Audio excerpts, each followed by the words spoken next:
Welcome to All Things Pilates, Season 4. Though we can't know exactly what Joseph Pilates was thinking or feeling towards the end of his life, we do know he wanted the entire world to practice contrology, and that want has certainly become a reality. Hello, everyone. I'm Darian Gold, and here on All Things Pilates, we discuss the man, the method, and how his genius continues to influence and inspire.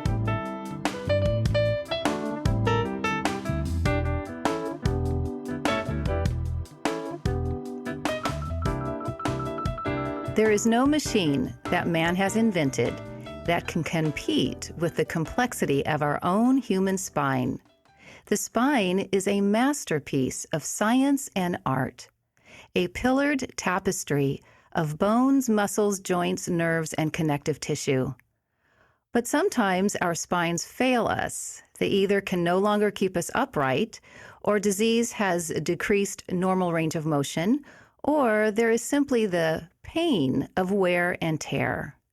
However, there might be help for these types of issues, and with us to discuss them is Gwen Miller, an integrated therapist who specializes in spinal pathology.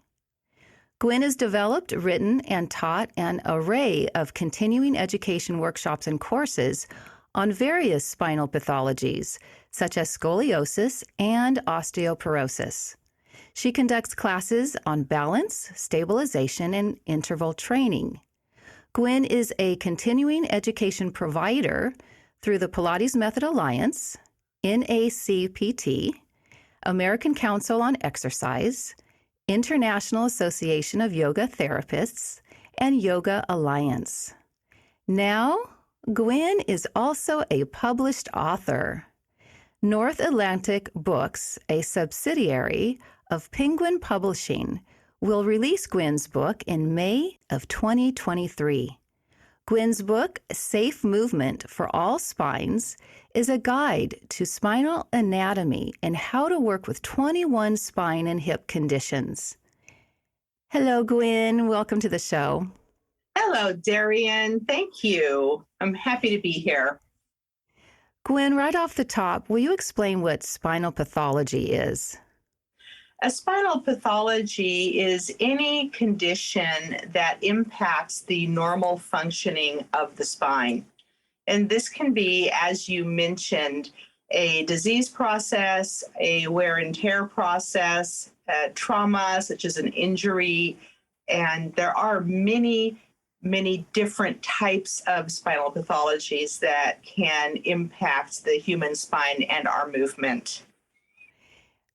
I'm curious, will we all end up with some kind of spinal pathology in our life as we age? Not necessarily, although according to WHO, 80% of adult humans develop some type of back pain within their lifetime. Sometimes this happens and then goes away, and sometimes it occurs and it becomes chronic or stays with us.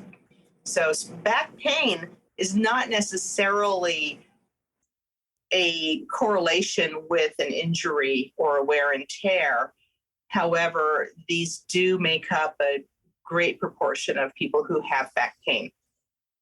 Is this field of study an extension of your Pilates training or vice versa?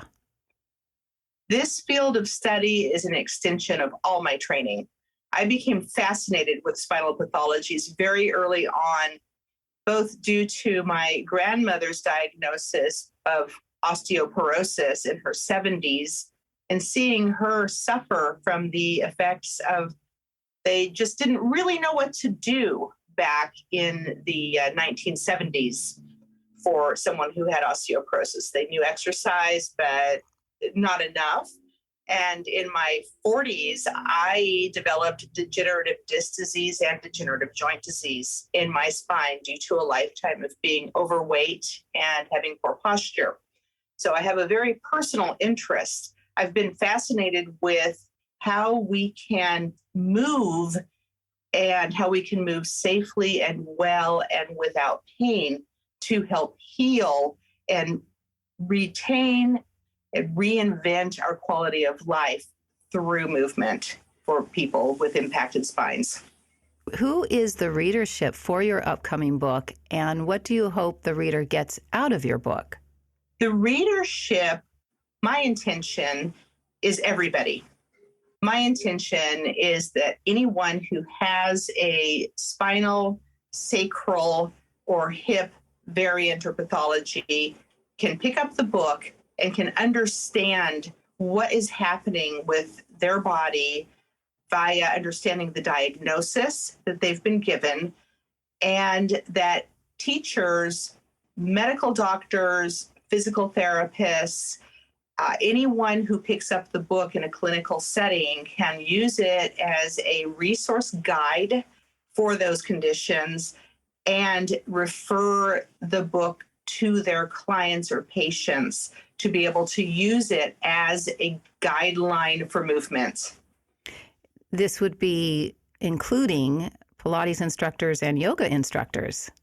That's correct. Since I am a personal trainer and a CHEK practitioner specializing in corrective exercise and a Pilates instructor and a yoga instructor and yoga therapist and a Hendrickson method manual therapist, I have sought to bridge all of those modalities in my book. I feel that many of us are cross-trained, therefore we have more tools to work with than we would if we had a single focus, and that we have only so many ways the human body can move. So when we're teaching someone in Pilates versus yoga versus fitness training, we're instructing them in very similar movements. We're just using a different language. And I have sought to bridge those modalities so that we have a commonality of movement and teaching people more than just say this for that, this exercise, you do it this way for that thing, teaching people how to think about the movement so that the instructor and through them, their client becomes empowered to continue moving. We know movement is the most important thing we can do to maintain our health as we age. Well said. You did mention two other modalities besides yoga and Pilates, and maybe our listeners aren't aware or haven't heard of CHEK or Hendrickson. Can you explain? I see. A CHEK practitioner is a pretty high-level instructor who has taken courses from Paul Chek in corrective holistic exercise kinesiology. And Paul Chek is brilliant and self-taught and has not been tremendously good at marketing himself outside of the fitness world, unfortunately, because he has so much to offer. This is the man who brought the idea of corrective exercise into fitness, and he also brought the Swiss ball or the large physio ball into fitness settings from physical therapy. And Hendrickson method is a soft tissue mobilization, joint mobilization, and muscle energy technique blend that Dr. Thomas Hendrickson developed over a 50-year career and has taught myself and many others how to perform. And it is a absolutely life-changing modality. Wow. Okay. In your book, there are 21 spine and hip conditions that you chose to dissect, write about, explain. First thing is why 21? I'm thinking, okay, is it the legal age for some sort of issue in the body?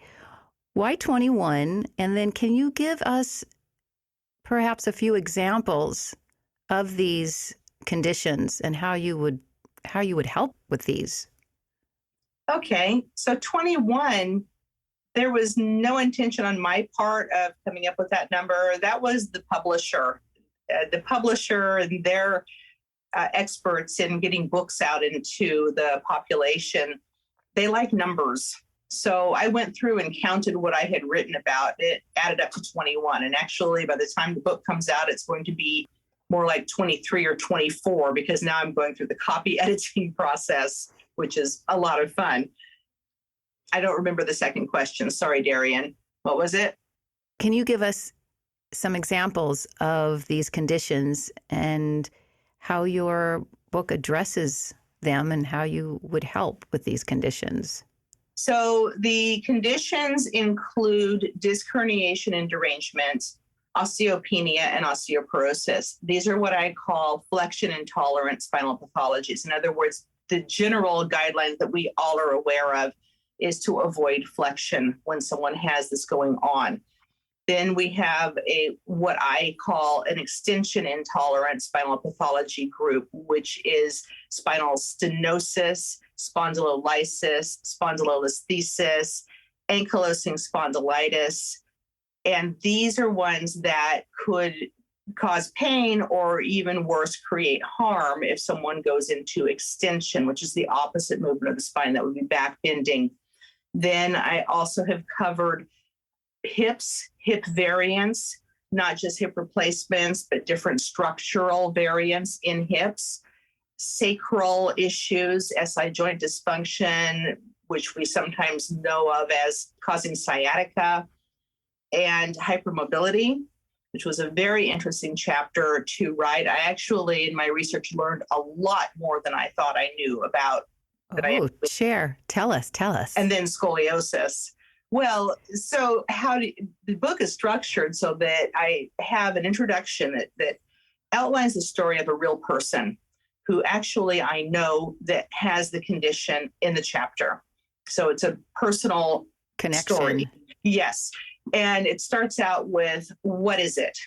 So I go into the background information of what is this thing? What do these words mean? When someone receives their diagnosis and they want to understand better what this means and how it impacts them, I'm explaining that.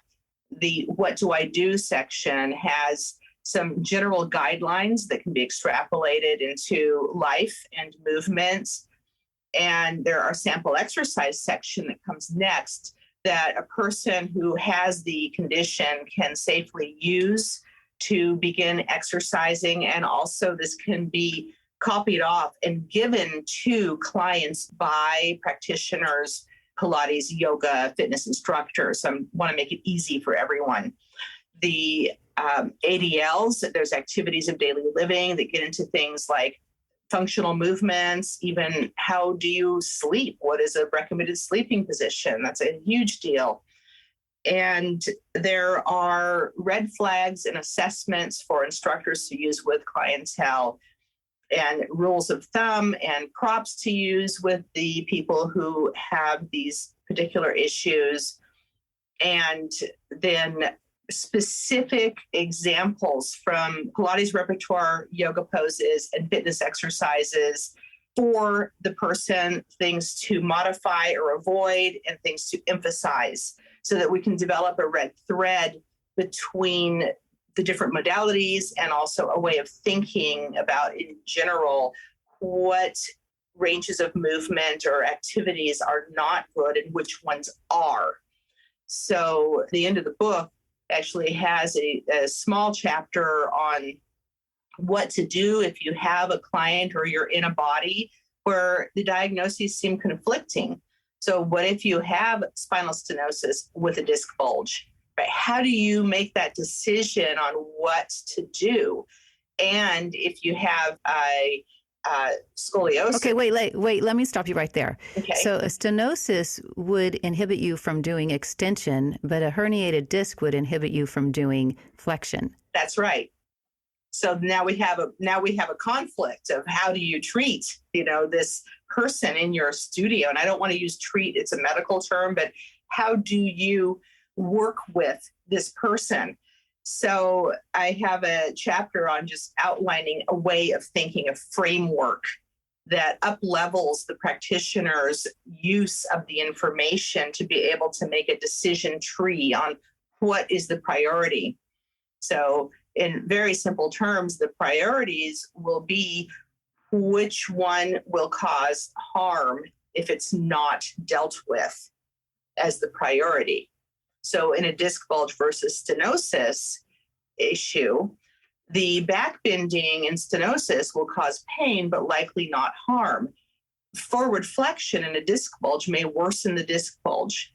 Therefore, the forward flexion is the one that has to be avoided while we deal with, there are techniques in the book for helping someone actually begin to the process of healing their own disc bulge. Okay, so that is in the book as a resource. Did you have a student like this that had a stenosis and had some sort of disc issue? Oh, yes. And you were successful? Yes, absolutely. Is that documented in your book? I don't have direct case studies as such in my book. Maybe that's your next book, Gwen. Well, actually, what I'm doing with information like that is including that in the course based on the book. So I have a continuing education course for instructors that's called the Dynamic Spine, Safe Movement for All Spines and Hips. And that one is in its beta year right now, although I am accepting some beta students right away. It's an evergreen enrollment course, so each module stands on its own. There are 9 modules, one for each spinal pathology.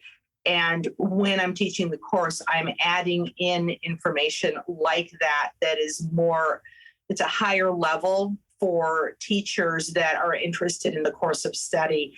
Not always, if I added in a case study for every single case, the book would be gigantic. You'd need a hand truck to get it out the door. It's already going to be 400 pages.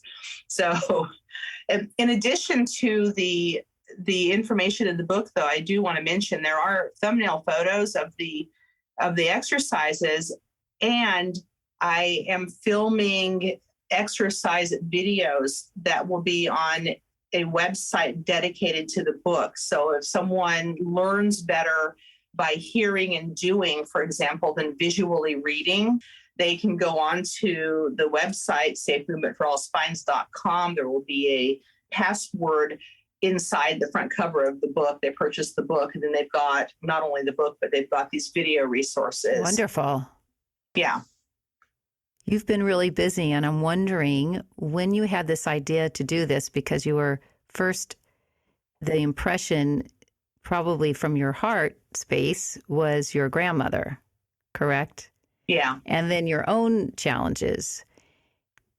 What other kind of research did you actually have to conduct to put this piece together, and how long did it take you? Oh, it's been a long process. The book actually started in my head maybe 5 or 6 years ago. And I kept trying to figure out, how do I present this massive amount of information in a way that's readable? And I had a couple of false starts that I just started writing. Like, one of the false starts was a book that started out with assessment. And I got through the assessment chapter and I was like, this is so boring. No one's ever going to read this. This isn't usable at all. And what about people who actually have the condition? They're not going to care. They just want to know what to do. So I noodled around on that for a few years and finally hit on, okay, I'm just going to make it 1 chapter per condition. And I'll just do the conditions that I feel like most teachers have maybe not fear, but a little trepidation of dealing with. But it's things that we get referred to by physicians and physical therapists. Right? We're a bridge between the physician and physical therapy medical world and people just returning to their quality of life. We bridge it. So many Pilates and yoga instructors and personal trainers get referrals like this. So how do we serve this population? How do we up-level our skills? And how do I help those people? And my goal is to help a lot of people. So once I hit on that idea, I began writing. And I sat down and wrote for a year. And I just wrote out of my head.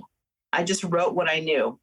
Meanwhile, I had my friend and colleague, Shelley Mogul, who's an exercise physiologist, proofing the early versions of the book. And I had clients reading it and some colleagues and students reading it, the early versions, and getting feedback. And so by the time I found my publisher and sent it in, the chapters had already gone through 3 and 4 revisions. And Shelley kept telling me, you're going to need a source citation for this thing and that thing, right? And I was like, yeah, sure. I'll do that when I need to. Well, the publisher sent the book back and said, you need source citations for all these things. So I had to go through a process. It was a lengthy process, not researching to find out things I didn't know, but researching to prove that what I knew was correct. And that was amazing. It took a long time. The research validated things I knew. It taught me things I didn't. And it turned on its ear a couple of things I thought I knew that more recent research had now cast doubt upon or completely thrown out. Wow, that was a blessing then that they sent you back that note and said, got to cite everything. Well, you have to. If you're going to write a book on something that is technical, even if you're trying to make it usable for the regular human being, which is my goal, to write in plain language, yet you're making statements that are fact, it has to be backed up. So it was humbling and invigorating all at the same time. What has been one of the most interesting aspects or things that you've learned about the spine along the way that has maybe piqued your interest for not necessarily another book, but it's just brought in what already exists and lives in your mind? Is there anything about the spine that keeps you in awe, for example? Well, to say that I'm in awe of the power of the human body to heal would be an understatement. To realize that in our human bodies, we have an innate desire to heal and be well, and that sometimes we just need the guidance to make that happen. The environment, knowing what to do, it's so important. The interests that I have, I've always been fascinated by scoliosis. This is what I consider my ultimate spinal pathology, and it's an area, as you know, that I've extensively studied and specialize in. And scoliosis is so often coupled with hypermobility. And I thought I knew about hypermobility, and I have learned so much more than I previously knew about hypermobility through writing this book. I have sent out the book to many, many colleagues who are experts in their fields for feedback. That chapter in particular, I received feedback that I was barely scratching the surface. Oh, wow. I almost threw the chapter out. I honestly almost did. Yet something spoke to me, because in the research, the feedback that I received, the resources that a person donated her time and chooses to remain anonymous. I asked her permission to include her in the acknowledgments of the book. And she was like, no, I'd rather stay behind the scenes. And I am so, so grateful for her input. She set me on a path of realizing and researching. And I found out through the research that people with hypermobility syndromes, and specifically more women than men, wait 24 years for a diagnosis, often of Ehlers-Danlos hypermobility, for example, in which they're chasing around trying to figure out why their body doesn't work for them. And what's happening. Again. Say that condition again. Ehlers-Danlos syndrome. Was that named after a person? It's, yes, named after the doctors, the researchers who identified it. And it was stunning to me when I was doing my research and researching into pain science and looking at how can I serve this population. And I really became inspired to just totally rewrite that chapter, because when someone is suffering for 2 decades with a condition that they don't understand, that they're being told their pain and their symptoms are in their head, that is, it's not okay. And How does it present? Well, there's so many different conditions that go with it. That's all in the hypermobility chapter. The issue really is that there are multiple symptoms that can present, and when they're presenting together, those are, I will call them red flags for a further diagnosis, a diagnosis of joint hypermobility or hypermobile Ehlers-Danlos. And we as practitioners, no matter what, when we have someone who has symptoms, if we can take a step back and have a view of what someone is going through and really listen to them and honor what they're telling us, sometimes you can suggest to someone, you might want to go to your doctor and rule this thing out, that's how I always say it, because I don't want to scare people. And in the process of writing the book, I realized that I was, in fact, working with a woman who had so many of these symptoms. And it gives me chills right now to think about it. I talked with her about it and sent her the chapter. And I said, this could explain a lot. What kind of symptoms? Like in the spine, in the musculature? Well, you can have musculoskeletal pain, urogenital pain and dysfunction. There are diagnoses, female pelvic disorders. Interstitial cystitis is one that comes to mind. A variety of what would seem like really random symptoms altogether that point in the direction of there is a soft tissue dysfunction going on globally in the person's body. It's not always just the spine. Hypermobility itself is really not necessarily a spinal pathology, but I included it because it does create back pain. Exercise, again, is the answer, and even loading the person progressively with heavier weights and helping them to, we always thought, like, don't you think, as a Pilates instructor, Gary, and you have someone who's hypermobile and you think, okay, we're going to keep them within their mid-range of movement, right? I mean, that's what we were all told. That's what I was told. And what I found is that, yes, we need to start there. But at some point, that person needs to be able to manage their joints and their end ranges. If we always keep them in their mid-range and yet they have a much larger range, are we serving them by doing that? Are we, in fact, tightening anything up? We're really not. It's really not going to change the structure of their tissue, their soft tissue.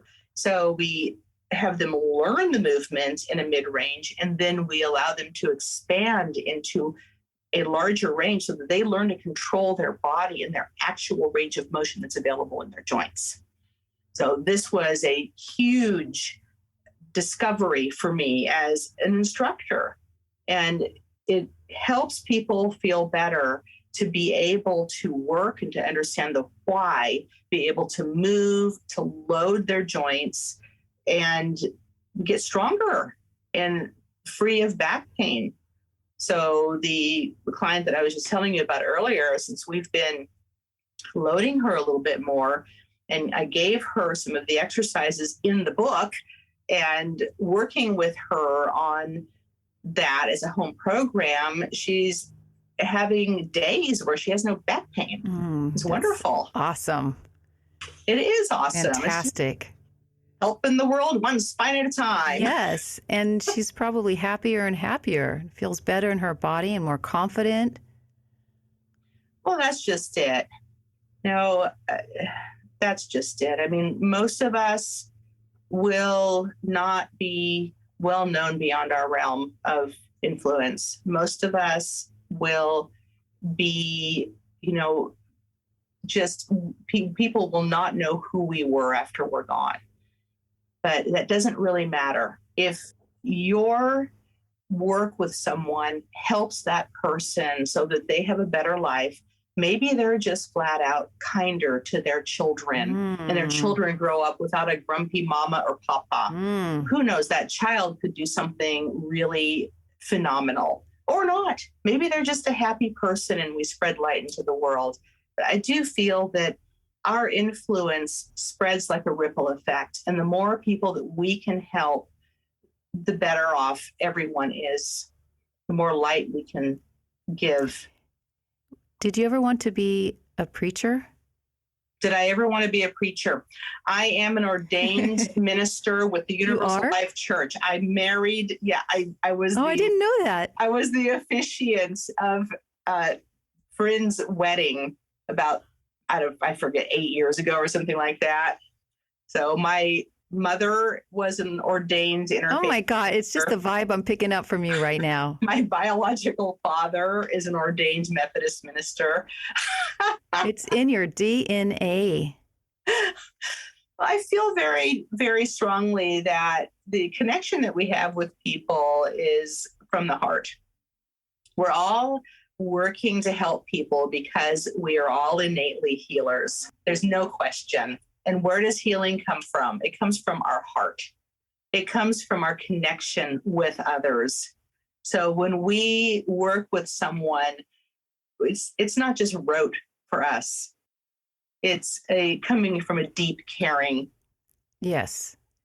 I remember Ramona standing in front of the reformer. I don't know how many people there were on the reformers, but she said that I don't know, I'm going to paraphrase, but basically when you're teaching someone and you're not actually moving, but you're moving inside and with them, and it's as if you are in their body. So there is this connection right away with your student or students that keeps that sort of the intangibles alive and prospering.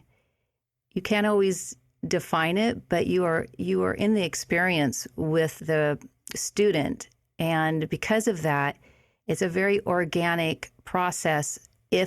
When it's time for you to give a cue or a correction, you're right in line with the student. It's not like you're saying by rote. You're like their twin. You're in there with them. And that is an extension of who we are on the inside. Yes. And they now have labels for that. And Ramona couldn't have been more right about that. We always say Pilates and yoga, we really have to feel it. We really have to get it in our bodies. But that feeling of you are right there, your body is doing what they're doing, you're feeling what they're feeling, you're empathic with the person that you're working with, that's entrainment and coherence. You entrain the person that you're working with to your heart energy. And the coherence is the two of you are now beating as one heart, if you will. It's amazing that these sort of woo-woo subjects, these kind of metaphysical things, they're now being proven to be true. We do have an energy field. Everybody knows that when someone walks into the room and they're having a bad day and they're projecting it, you're like, whoa, right? If conversely, someone walks into the room and they're just happy, bubbling over with joy, you feel that too.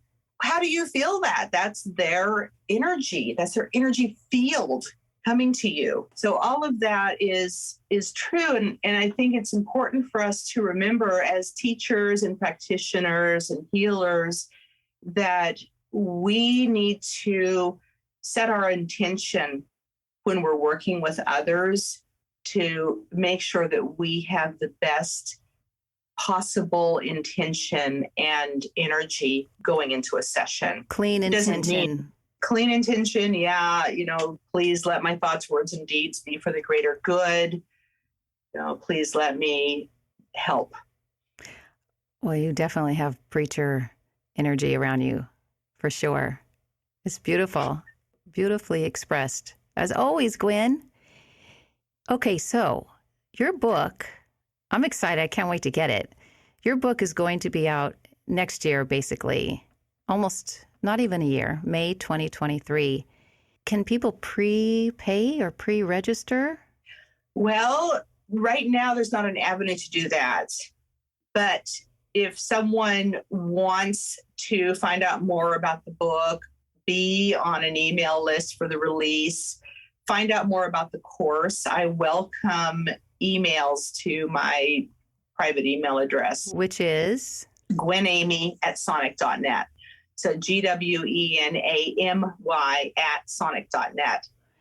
And I'm happy to make a list of people who are interested in purchasing the book for a resource and finding out more about the course. And I'm also have a YouTube channel now, Gwen Miller Studio on YouTube, that I'm releasing one video a week of a spine safe mat class, which I uploading recordings I did of a community service class that I did during COVID.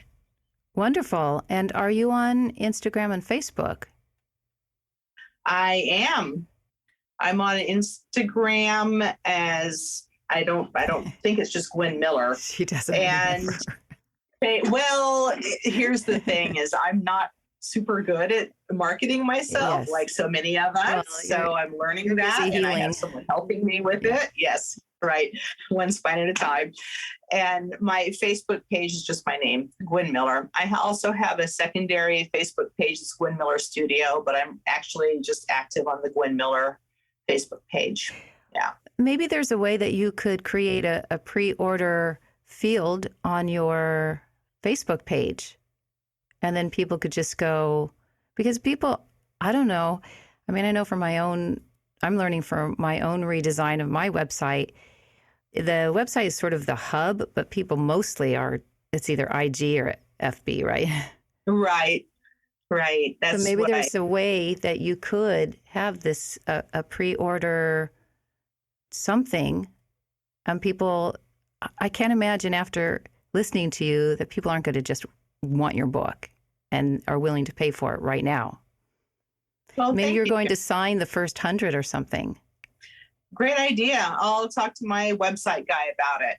I will. Yes. That's a great idea. And your website again? Your website again is? GwenMillerStudio.com. And then the other one that isn't alive yet is the Dynamic Spine one? The Dynamic Spine is the teacher training course. You can access information about that on my GwenMillerStudio.com website. The Safe Movement for All Spines.com are the video clips for the book. That one is behind the scenes. We're getting the content together for that. All right. So exciting. Aren't you excited? I'm excited for you. Totally excited. Totally. Well, this is your life's work. Giving birth to my life's work. Exactly. And the main thing is that, you reach a certain point and realize that there's only so many people I personally can help. So my goal is to empower, if you will, the next generation of teachers or this generation of teachers so that we can together help so many more individuals. Fantastic. Thank you for your time today, Gwen. My pleasure. I think you better come back after the book is out so we can talk about it again. Okay. And then I'll have it in front of me so I can answer your specific questions about what are the symptoms of Ehlers-Danlos. But if you are a person right now who has been a long time searching for answers to symptoms that don't seem to make sense, try going on to the Ehlers-Danlos Society website and look at that. Spell it. EHLERS-DANLOS. Okay.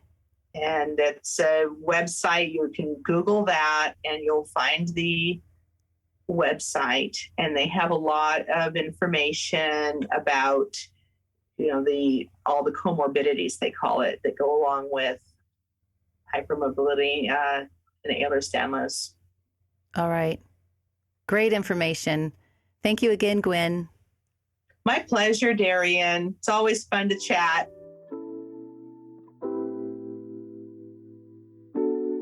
All Things Pilates is produced, edited, and hosted by me, Darian Gold. Mastered audio mix by Fabian Romero. Theme music, Soul Blues Piano Shuffle by Boom Zoom. Without a strong and stable spine, the body compensates and creates all kinds of faulty movement patterns. This got me thinking about our emotions and how they might affect the wellness of our spines. Do you think that confidence or lack thereof might be another reason why our spines might or might not be strong and stable? As always, I remain in awe of Joe's work, and I look forward to being with you again in a couple of weeks for another episode of All Things Pilates.